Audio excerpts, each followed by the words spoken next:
Em nome do Pai, do Filho e do Espírito Santo. Amém. Meus queridos irmãos e irmãs, no Evangelho de hoje, Jesus se apresenta como o esposo. É interessante nós notarmos que a tradição da Igreja sempre identificou João Batista como aquele que preparou as núpcias. E a vinda do esposo, Cristo, é que verdadeiramente significa a história da salvação para nós. João Batista é só uma preparação. Mas, deixando de lado essa realidade de João Batista, é importante nós fixarmos bem no nosso coração essa realidade do Cristo esposo e esposo de todos nós, esposo de nossas almas. Por que é tão importante esta realidade? Bom, em primeiro lugar é necessário notar o seguinte: quando as Sagradas Escrituras nos falam de Cristo como esposo, é evidente que a esposa é a Igreja. Ou seja, não estamos falando de uma alma individual, de uma pessoa só. Nós estamos falando da Igreja como um todo, que é a esposa do Cristo. Mas a esposa como um todo não será esposa se cada um dos membros não for esposa. Ou seja, nós temos que entender que, assim como a esposa deseja se unir com o esposo, nós precisamos também desejar esta união com o Cristo. E é aqui que está o alvo e a finalidade de toda a vida cristã. Quando as pessoas se convertem, elas começam a amar Jesus.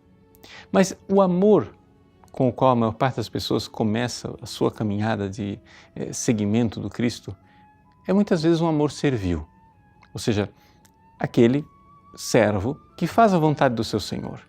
Ele vai seguindo os mandamentos, vai evitando o pecado, vai obedecendo. Esse amor pode crescer e pode se tornar aquele amor do filho. O filho que não faz somente o que é a obrigação do servo, do escravo, mas faz muito mais. Para o filho não tem feriado, não tem 8 horas de trabalho, ele sabe que ele é o herdeiro do pai e ele se dedica constantemente e o tempo todo ao pai, é o amor filial. Mas este amor, que já é uma evolução, se evoluiu do amor do servo para o amor do filho, ainda não é o máximo do amor que nós podemos dar a Deus. O filho, ele se entrega ao pai totalmente, mas o filho não quer se unir ao pai como a esposa quer se unir ao esposo. E é aqui que nós, membros da Igreja, devemos focar o nosso fim último, devemos focar a nossa vocação verdadeira. Precisamos evoluir. Começamos obedecendo os mandamentos. Depois passamos por uma fase de generosidade e de amor filial que supera o amor servil. Mas é necessário querermos ser a esposa que se une com o esposo. Na Eucaristia, Jesus diz: isto é o meu corpo que é dado. Quando foi que esse esposo deu o seu corpo à sua esposa? Foi na cruz. Foi exatamente na cruz que o Cristo se entregou totalmente para que nós pudéssemos nos unir a Ele. E então, se o esposo está dizendo isso é meu corpo que é dado, quando é que eu, como membro da esposa, vou me entregar e vou fazer como toda esposa faz, dizer isso é o meu corpo que é dado?